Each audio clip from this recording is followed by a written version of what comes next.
ગાંધીધામ મહાનગરપાલિકા દ્વારા આદિપુરના વોર્ડ 1 એ વિસ્તારમાં બારવાડી સામે અંદાજે 2.5 કરોડ રૂપિયાના ખર્ચે નવી શાક માર્કેટનું ખાતમુહૂર્ત કરવામાં આવ્યું હતું। ધારાસભ્ય માલતી મહેશ્વરી અને મનપા કમિશનર મનીષ ગુરવાનીના હસ્તે ખાતમુહૂર્ત કરવામાં આવ્યું હતું। આ માર્કેટમાં 100થી વધુ પ્લેટફોર્મ, પીવાનું પાણી અને આધુનિક પાર્કિંગની વ્યવસ્થા ઉપલબ્ધ કરાશે।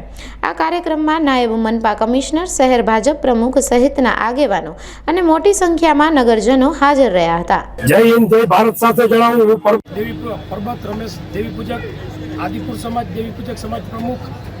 અને આજે આ ઘણા વર્ષોથી શાક માર્કેટ જૂની હતી, ખૂબ જ ગંદકીના ત્રાસથી માર્કેટમાં વેપારીઓ તેમજ ગ્રાહકો આવનારા બહુ ત્રાસી ગયા હતા। તો આજે આ નવી શાક માર્કેટ બની રહી છે, તે બદલ અમે સાહેબશ્રીનો ખૂબ ખૂબ આભાર વ્યક્ત કરીએ છીએ અને એમનો દિલથી અમે આભારી છીએ। પણ હાલમાં આ માર્કેટ બનવાના 5 થી 6 મહિના 7 મહિના લાગી જશે। અમે સાહેબને માંગ કરી પણ હતી। હમણાં અમે હાલમાં શાકભાજી ગુજરાન ક્યાં ચલાવશું? તો સાહેબે અમને એવી રીતે જણાવ્યું કે જે તમે કોરોના ટાઈમમાં જેવી રીતે તમે વેચતા હતા અને જેવી રીતે તમારું ગુજરાન ચલાવતા હતા, આડે અવરે બેસી અને તમારી રોજગારી ચલાવતા હતા, તો તેવી રીતે તમે 5 થી 6 મહિના આ માર્કેટ બને ત્યાં ગુજરાન ચલાવો અને સરકારને સહયોગ આપો, અને જ્યારે માર્કેટ કમ્પ્લીટ થઈ જશે ત્યારે તમને વ્યવસ્થિત રીતે આ માર્કેટમાં સમાવેશ કરી લેવામાં આવશે। અમે સાહેબશ્રીનો ખૂબ ખૂબ આભાર માનીએ છીએ।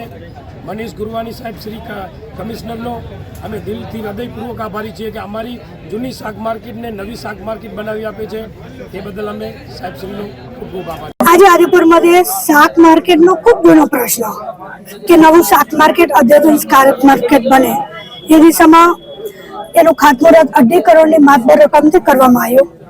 અગાઉ પણ એક વખત પ્રયત્ન કરવામાં આવ્યો હતો, જેમાં 75 લાખના ખર્ચે શાક માર્કેટ બનાવવાનું એસ્ટિમેટ બન્યું હતું, પરંતુ કમિશનરશ્રીનો આભાર માનું છું કે આ જ્યારે બને જ છે ત્યારે અદ્યતન અને લોકોને પૂરી સુવિધા મળે એ દિશામાં નવું શાક માર્કેટ બને, ત્યારે આજે 2.5 કરોડના ખર્ચે માતબર રકમથી આ શાક માર્કેટનું ખાતમુહૂર્ત કરવામાં આવ્યું છે।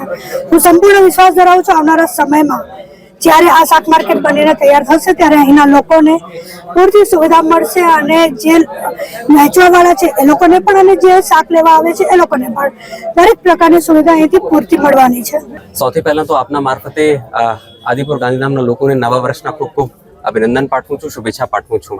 આજે નવા વર્ષના દિવસે આદિપુર ખાતે 2.5 કરોડના ખર્ચે નિર્માણ પામનાર અદ્યતન શાકભાજી માર્કેટનું ભૂમિપૂજન કરવામાં આવ્યું છે। આ શાકભાજી માર્કેટમાં 100 કરતાં વધારે સ્ટોલ્સ, વોશરૂમ્સ, વોકવેઝ અને પાર્કિંગની વ્યવસ્થા પણ મહાનગરપાલિકા દ્વારા રાખવામાં આવી છે। મને પૂરો વિશ્વાસ છે કે આ કામ ક્વોલિટી સાથે અને સમય મર્યાદામાં થશે અને આ પ્રોજેક્ટ પૂરું થવાથી લોકોને પણ એક સારું વાતાવરણ મળશે શાકભાજી ખરીદવા માટે, અને અહીંયા જે શાકભાજી વેન્ડર્સ છે આ લોકોને પણ સન્માનજનક વાતાવરણ આ શાકભાજી માર્કેટ થકી મળશે। 2.5 કરોડના ખર્ચે એનું નિર્માણ કામ થનાર છે।